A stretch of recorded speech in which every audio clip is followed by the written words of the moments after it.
Thanks for coming today. I appreciate it very much, and I'm just delighted to be here. How many of you have never seen me before? This is your first time? Wow, everybody. I keep thinking I'm famous, but I guess, that settles that. Anyway, nice to see you. I've got some interesting ideas to share with you. If you're ready, say I'm ready. And if you'll take some good notes, I got some lists for you to make that you can take home with you and ponder at later times. Some of the things I want to share with you. I was raised in southwest Idaho. My parents gave me an incredibly excellent start in my life, which I appreciated very much. But I quit school at age 19, unfortunately. My reasoning was, I'm smart enough to get a job. How much smarter do you need to be? And with that shallow thinking, I quit school, age 19, and got a job, went to work. A little while later, got married, started a little family, and I'm struggling and, trying to do my best. But it seems like each year I'm falling just a little bit further behind. Finally, age 25. The climax of my sort of weariness with where I was, not doing as well as I thought I should. I hear a knock on my door, and I happen to be home alone. When I opened the door, there was a little Girl Scout about this tall selling Girl Scout cookies. And she gave me the finest sales presentation I've ever heard. Girl Scouts around the world, no better organization. And we've got these cookies, only $2, several flavors. And with a big smile, she very politely asked me to buy. No problem. I wanted to buy. Big problem. I haven't got $2 in my pocket. Now, I'm a grown man. I live in America. I've been to 1 year of college. I'm married. I've got a family. And I don't have $2 in my pocket. And I didn't want to tell her that. So I did what I thought was next best.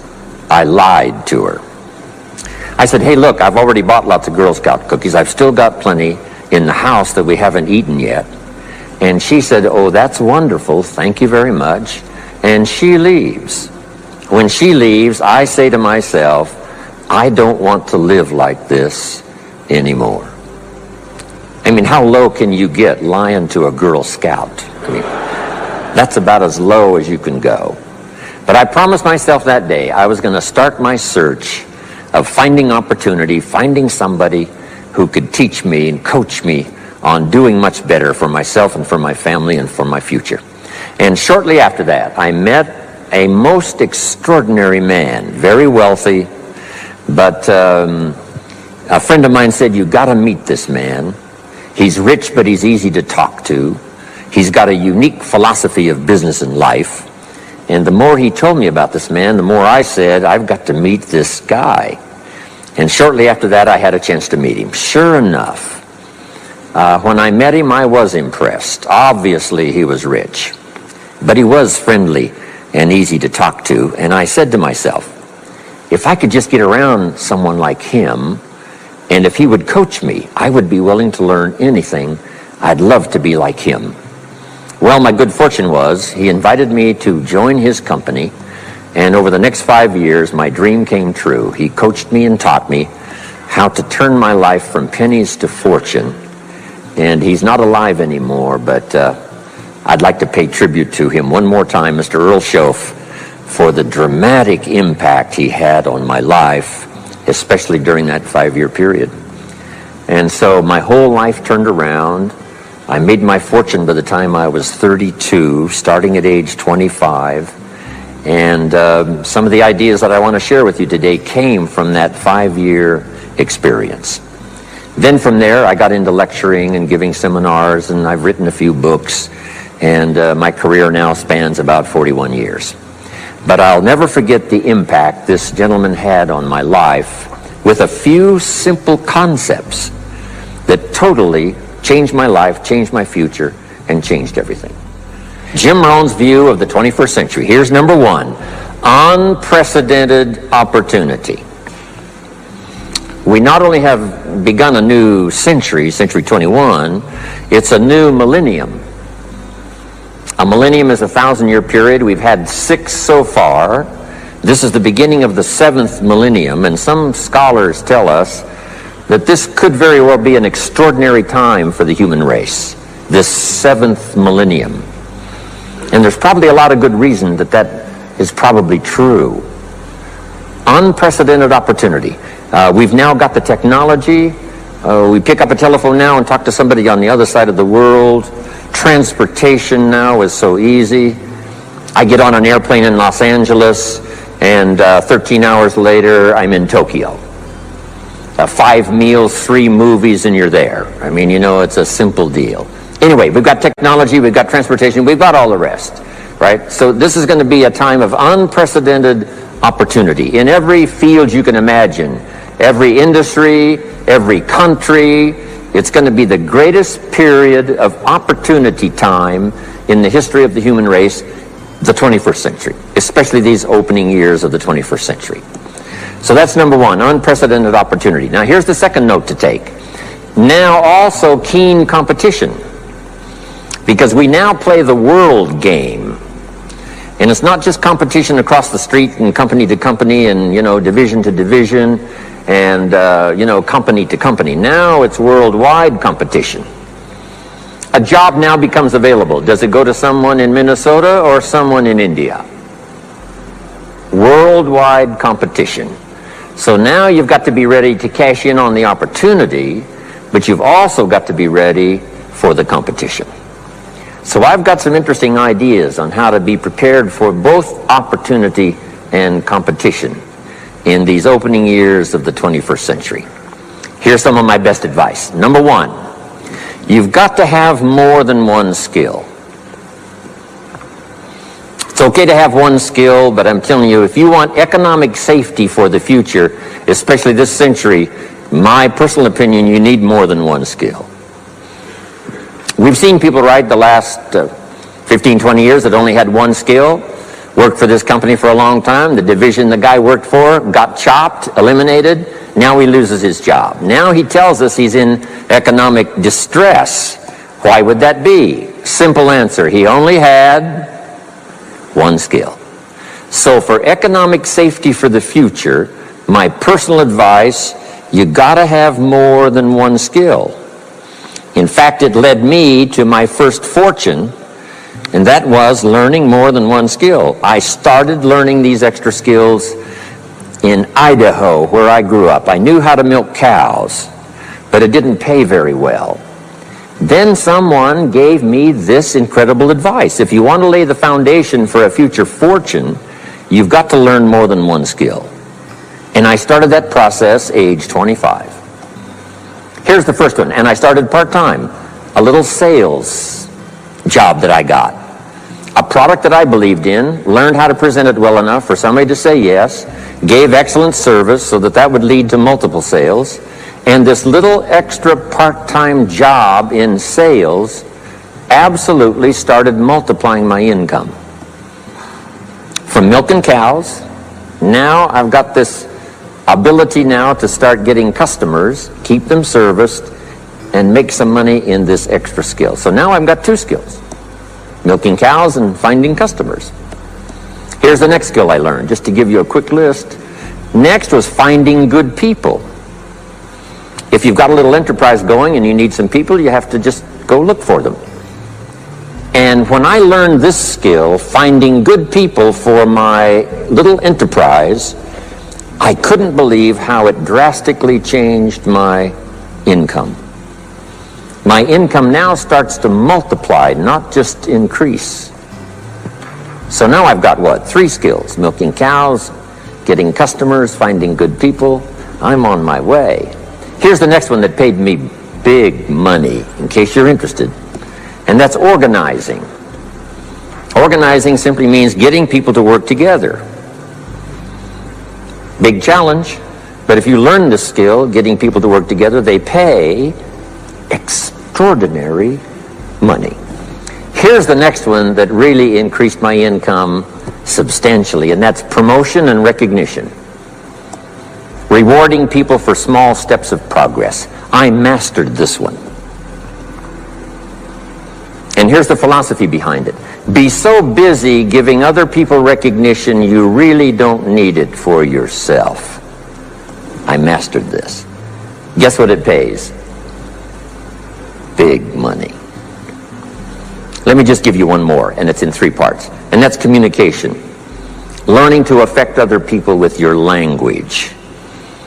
Of all the things not to be lazy about, it's language, because words can work miracles. And communication I found in 3 parts. Here's number 1, training, showing somebody how the job works. Showing somebody how the business works. We call that training. I got good at that. Paid big money. Here was the next one, teaching. Teaching people how life works. Teaching people how to set goals. Teaching how to become a leader, manager, entrepreneur. Stepping up to the higher opportunity and better challenge. This one paid me extraordinary money. But this one paid the best. Learning to inspire. Helping people to see themselves better than they are. So I've got how many skills, right? A big long list. So, safety, economic safety for the future, especially the opening years of the 21st century. Learn more than one skill. Here's number 2. It would be good to learn more than one language. Some of my business colleagues who speak 3 or 4 languages earn $3-4 million a year. One of my friends, Leon Weisbein from Russia, I remember when he was making $3 million a year, he spoke 3 languages. Here's what he said: I think I'll learn another language, make another $1 million. Those extra languages are so valuable. When I travel the world, I got to find somebody that knows more than one language, or I'm in deep trouble. If you think the time has passed you by to learn that 2nd, 3rd language, make this note. You heard it from Jim Rohn. Give it as a gift to your children. The 2nd language. Maybe that'll inspire them to learn the 3rd language, and then no telling where it might go from there. I asked a school teacher one time, how many languages can a child learn? Here's what she said: as many as you will teach them. They don't lack capacity, they don't lack intelligence, they certainly don't lack curiosity. They only lack a teacher. So you got my good advice now? More than one skill, more than one language. Here's the rest. Learn the simple economic formula that works for everybody, and I can give it to you in just a couple of sentences. A simple economic formula. Kids can understand it. Anybody can understand it. Anybody that wants to get paid. Here's the language for your notes. We get paid for bringing value to the marketplace. That's as simple as you can put economics. Anybody that wants to get paid. You get paid for bringing value to the marketplace. The marketplace is the people. Now, the value we bring is one part of it, a product or a service, but here's the other part, the value you become. So just off to the side, put the value is 2 parts. The value you bring, like a product. If you manufactured it, you might keep improving the product. If someone else manufactured it and you're out selling it, they probably keep improving the product. But this is the one you have to work on yourself. The value you become, like an entrepreneur, a leader, a teacher, supervisor, manager. What you become also pays much more than what you bring. Once I understood that, then here's what my mentor said. Go to work on yourself harder than you work on your job. If you work hard on your job, you can make a living. Then he said, if you work hard on yourself, you could make a fortune. So I worked hard on my job and made a living, but I learned, starting with those extra hours per week, learning these extra skills, I started working on myself. And here's a philosophical phrase everybody should take home. Here it is. Success is something you attract by becoming an attractive person. Success is not something you pursue. It's what you attract by becoming attractive. By becoming attractive to the marketplace. What would do that? Multiple skills, multiple languages, and then some of the things I'm going to talk about the rest of the seminar. So, now what else would help you to be attractive to the marketplace besides more than one skill and more than one languages?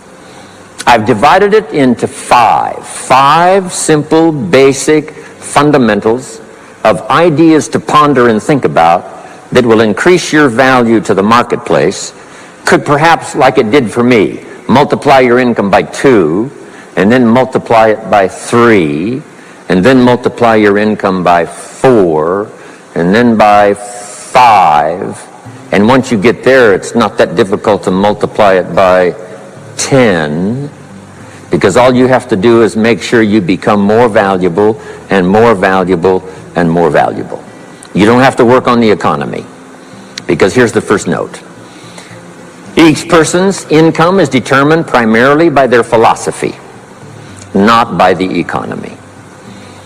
Once I understood that, then I said, well, I don't have to go to work on the economy. And the answer was no. You only have to go to work on yourself to make yourself more valuable. So now here's 5 things I want to share with you. And the first one is your personal philosophy. What could get you more prepared and ready for cashing in on the opportunity of the 21st century? And here's the first one, personal philosophy. Your personal philosophy is like a guidance system that helps you make decisions what to do, what not to do. From the information you get and what you learn and what you know, we decide. Maybe your philosophy would have been 5 years ago never to attend seminars like this. You just didn't go. Now 5 years later, here you are.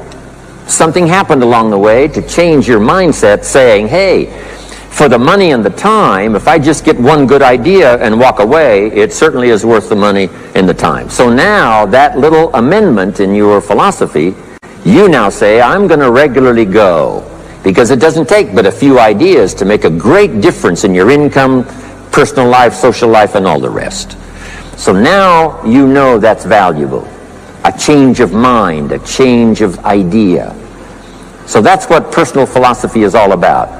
The more we learn, the more we know, the better we're able to make better decisions about 2 major things. Your philosophical guidance system does 2 things. For your notes, number 1, helps you to see the dangers on one side, so you can avoid those. But here's what else your guidance system does. Personal philosophy helps you to see the opportunities on the other side, so that you can expand those, maximize those.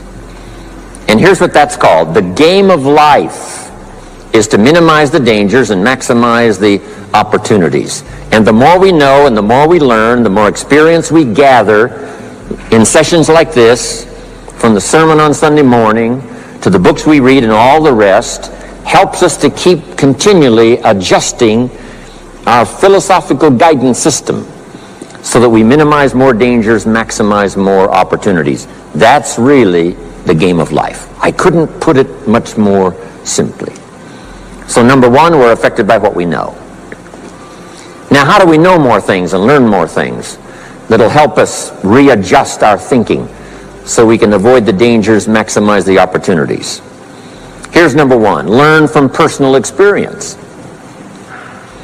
One way to learn to do something right is what? First do it wrong, right? Mess up, and then you say, wow, that was costly. I'm never going to do that again. So one way to learn to do it right, first do it wrong. Sometimes a negative experience turns out finally to be positive. They say if you survive your first heart attack, you may now live to be a very old person. Why is that? Well, that first heart attack, if you survived it, is called a wake-up call. And maybe the doctor said, 1 more of these and you're history. And you said, wow. And you make it for the health food store. And you start reading every book you can find on good nutrition, how to avoid another one of these heart attacks, and you start jogging and start walking and doing all of the stuff, and this total change of lifestyle could now save your life and cause you to live to be a very old person. Here's what my mentor said, that's some of the best advice I ever got. He said, Mr. Rohn, if you will change, everything will change for you. If you'll start making personal changes, your income will change, your health will change, your future will change, everything will change, if you're willing to start making the changes. So sometimes a negative experience now causes us to really make a sudden shift in our philosophical guidance system that says, hey, I'm never going to let this happen to me again. Fantastic. Now here's the next way to learn, and that is to learn from other people's experiences, whether they are negative or positive. It's too bad failures don't give seminars like this.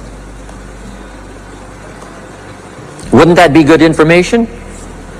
Now, we don't want to pay them, so they don't lecture, but their information would be valuable. If you know a guy that's messed up his life for 40 years, you have to say, John, would you spend a day with me? And I will bring my notebook and take good notes. A good-looking guy like you, beautiful family, every reason to do well, threw it all away. Teach me how for the last 40 years you messed it all up. And he tells you, and you take good notes. Learning from the negative side of someone's experience. If somebody tells me these eggs are rotten, I'm not going to make an omelet and try it, right? I'm just going to take their advice and their know-how. So, learn number one from your own experiences, learn number two from other people's experiences. And my mentor taught me to always keep a journal. Here's what he said, don't trust your memory. If you want to live a dynamic life, multiplying your income, multiplying your future, be a good student. If a good idea comes your way, write it down, then ponder it, then perhaps go do it. Okay. Now, your philosophy comes from what you learn, comes from what you know, comes from other people's experiences. 3 ways now to learn from other people. Here's number 1, learn from what you see. One of the great watchwords of these early years of the 21st century, pay attention. If you just watch, you can pick up clues. Success leaves clues. And if you'll be a better observer of the winners and the losers, those that are doing well and those that are falling behind, and just take mental notes and good notes and say, I'm going to adjust what I'm doing based on what I see. Here's number 2. We learn so much from other people based on what we hear. Here's good advice on that. Be a selective listener. Listen to voices of value that have experience, ideas, reputation, something valuable to share. Now here's number 3. Read all the books. Now there's millions of books, so you can't read all the books. But make this note. Read all the books you need to read to make you as wealthy as you want to be, as healthy as you want to be, as prosperous, as productive, as unique a human being as you want to be. Read all of those books. Don't leave those books go unread.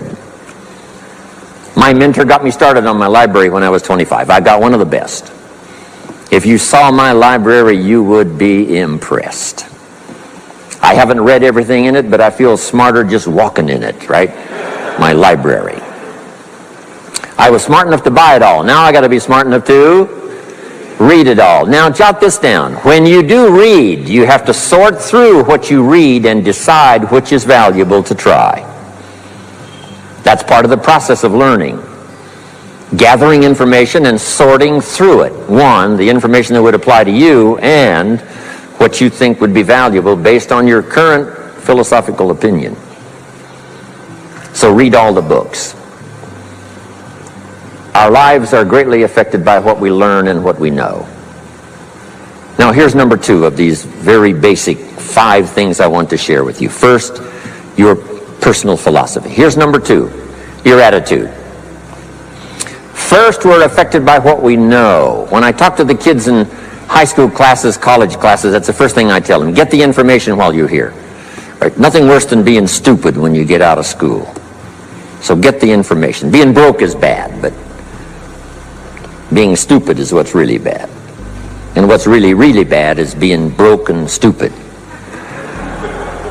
Nothing much worse than that, unless you're sick. Right? Sick, broken, stupid. That's about as far as you can fall unless you're ugly. Right? But surely that would be the ultimate, right? The ultimate negative life. Ugly, sick, broken, stupid. So learn all you can. We're affected by what we know. So get the information. Don't be lazy in learning. Don't be lazy in going through the books, building your library, coming to classes like this consistently. Some of them will be so dramatic, your life will never be the same. Maybe this is one of those today. Next, we're affected by how we feel, attitude. This is the emotional part. We need the intellectual part to set sail. So as the winds blow, we can still get where we want to go. Redefine, keep strengthening our psychological and philosophical guidance system. But now we're also affected by the emotions. That's the power. And jot these notes down as I hurry along now. 4 things to consider on attitude and how you feel. Here's number 1. It's how you feel about the past. It's important to make the past useful. Past experience, even past losses, past failures, as well as successes. To review it and go back over it, see where you went wrong, correct that, invest that now in the future. Don't live in the past, and don't carry the past around like a burden, but simply use your past as one of your mentors to help refine mistakes, make some changes that you can invest now in the future. Here's the second attitude. It's how you feel about the future. We look back for experience. But number 2, we look forward for inspiration. Now, where does the inspiration come from? Looking forward. Here it is, learning to set goals. Number 1, decide what you want. Takes more than 5 minutes. Take some time and decide what you want. Where do you want to go? What do you want to do the next 10 years, 20 years? What would you like to become? How many skills would you like to learn? What are the books you want to read? How about the people you want to meet? The cities you want to visit? Experiences you'd like to have over this next period of time? Start thinking about all of that. Here's the next key. Write it all down. Building a life is like building a house. You wouldn't start building the house until you had it finished. Wouldn't you look foolish starting to build the house if it wasn't finished first? What if you were laying bricks and somebody came by and said, "What are you building here?" And you said, "I have no idea." See, they would take you away to a safe place. So building a life is a lot more important than building a house. And yet people treat it so carelessly and so casually about planning and making plans for what they want their life to work out to be. So I'm asking you not to be casual anymore. Start designing the future for yourself, for your family, for your business, for your future. Okay, decide what you want. Okay, so from the past we get experience, from the future we get excitement, inspiration by setting goals. Now here's the next advice. Put everything on your list of goals. Little things, insignificant to someone else but important to you. A goal list is important. You don't have to publish it in the local newspaper. My Japanese friend, Toro Ikeda, San Jose, California, put on his first list, a Caucasian gardener. I said, go Toro. Back then everybody had a Japanese gardener. He said, no, I'm Japanese. I want a Caucasian gardener. I like that. So set goals. Set the goals that'll turn you on, goals that'll get you excited. Put everything on your list. Now, here's the next attitude. It's very important how you feel about everybody. If you want to be a leader extraordinaire, here's what you learn. Each of us need all of us. One person doesn't make an economy. One person doesn't make a symphony orchestra. It takes all of us for each of us to be successful. Each of us need all of us, and all of us need each of us. Each gift is important as we bring it to the table, as we bring it to the country, as we bring it to the community. Learn to appreciate that. Each of us need all of us. Now here's the last one on attitude. It's how you feel about yourself. Nothing more powerful than self-confidence to start multiplying your income by 2, by 3, by 5, by 10. And where does that come from? Make the note. It comes from self-esteem. Doing the things you know you should do, and at the end of the day, your self-esteem is soaring and high. You've met the people you said you'd meet. You made the calls you said you would make. You did the things that you required of yourself to do. And at the end of the day, you feel great about yourself. That is one of the greatest motivating factors for the future. Self-esteem. Feeling good about yourself. Now let me give you the miracle piece of this formula. If you're ready, say, I'm ready. Here it is. Number 3 is activity. We're affected by what we do. Now we've gotten to the formula of how to turn ideas into reality, how to turn imagination into substance. It's called number 3, activity. So add these notes to it now. Activity is the work. Activity is the labor. You might add labor pains. I'm short on personal experience here, but the mothers in the room would tell us that we know what that's all about. Labor pains. Why would an upcoming potential mother be willing to put herself through maybe a rather painful experience? She said, that's an easy answer. And it's for your notes. It produces new life. Why wouldn't she put herself to the labor? Now comes the miracle of new life. And whether it's new career life or new business life or new friendship life or new married life or new life of any kind, it has to come from the work. It comes from the labor. In fact, labor was so important. Here was the original formula for labor. If you have forgotten it, remind yourself. For your notes, 6 days of labor and what? 1 day of rest. Now it's important not to get those numbers mixed up. Why is that? Here's why. Why not 5-2? I don't know. Maybe 5 and 2 would be okay. If God would have thought of 5 and 2, he might have made it 5 and 2. But you can't think of everything when you're putting one of these together. But maybe one of the reasons for 6-1, jot this down now. If you rest too long, the weeds take the garden. Not to think so is naive. As soon as you've planted, the busy bugs and the noxious weeds are out to take it. So you can't linger too long in the rest mode. You've got to go back to work. 6 days of work, then rest and spirituality and friendship and change of pace.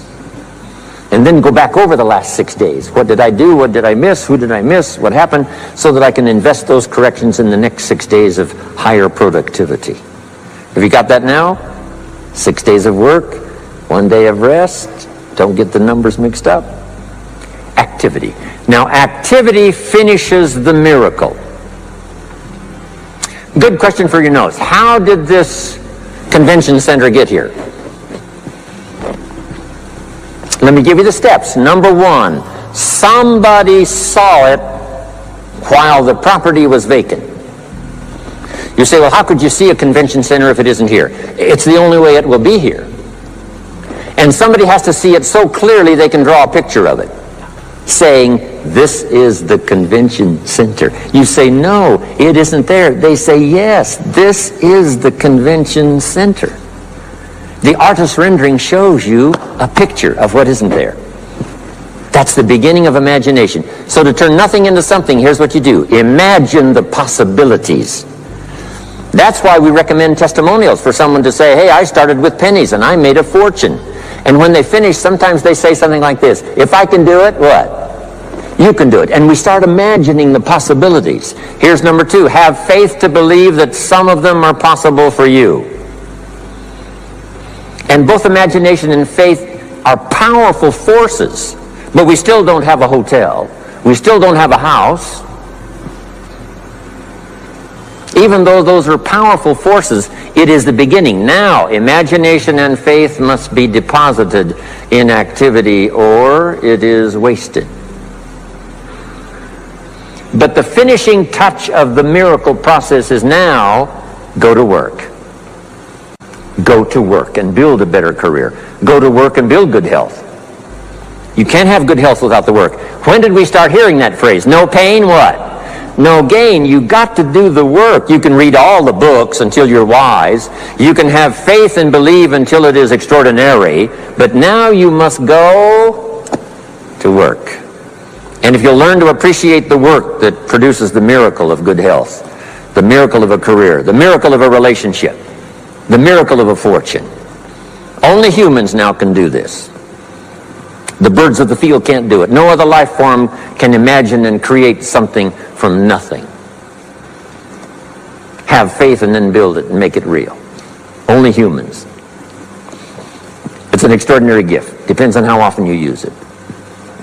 So number one of the ideas I wanted to share with you to make this an extraordinary opening year century for you is philosophy. We're affected by what we know. Second is attitude. We're affected by how we feel. Third is activity.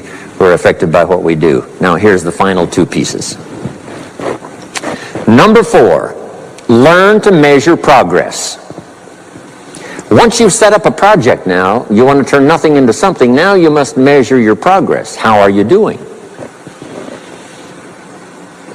Here's how we teach it to our children. Life expects us to make measurable progress in reasonable time. Measurable progress in reasonable time. That is the game of life. So part of it is not just to set up the proposed project, but as we start working on it, we start measuring how we're doing. Now first, what is reasonable time? You can't ask someone every 5 minutes, how are you doing now? See, that's too soon. Guy says, I haven't left the building yet. Give me a break. Now, we can't wait 5 years. That's too long. So there's reasonable time. So make this note now. What is reasonable time? One, at the end of the day. A conversation a father should have with his daughter today, because the magic is there. If he waits till tomorrow, the magic may be gone. Today. Next is a week. Make that note. Usually, we get paid by the week. Somebody adds up our value to the marketplace, out comes the check. The next week, somebody adds up our value to the marketplace, out comes the check. What I learned to do is to change my value to the marketplace so the check kept getting bigger and bigger and bigger. I didn't have to change the economy, I only had to change myself. Measure your own progress. Success is a numbers game. We demanded of our children, how many years do you want your child to spend in 4th grade? Approximately.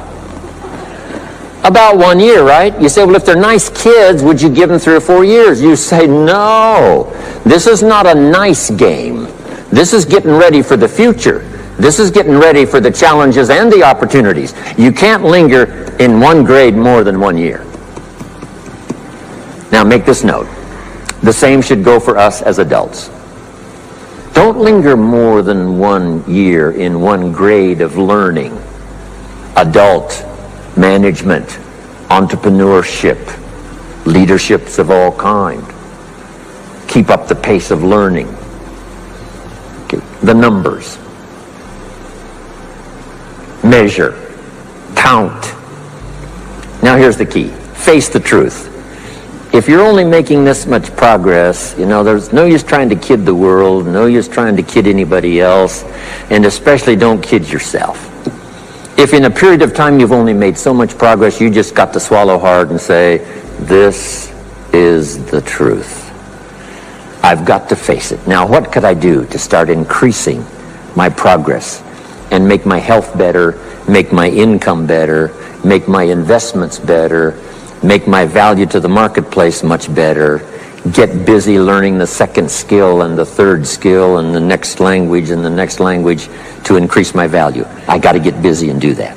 See if you will do that. I promise you, one of the greatest motivating factors in the world is progress. And if you'll measure it, you'll get excited. Now here's number 5 of the 5 major things I wanted to share with you to make these opening years of the 21st century really pay off for you. And here's the word, lifestyle. Learning to live well, because the ultimate essence of life is not a Ferrari.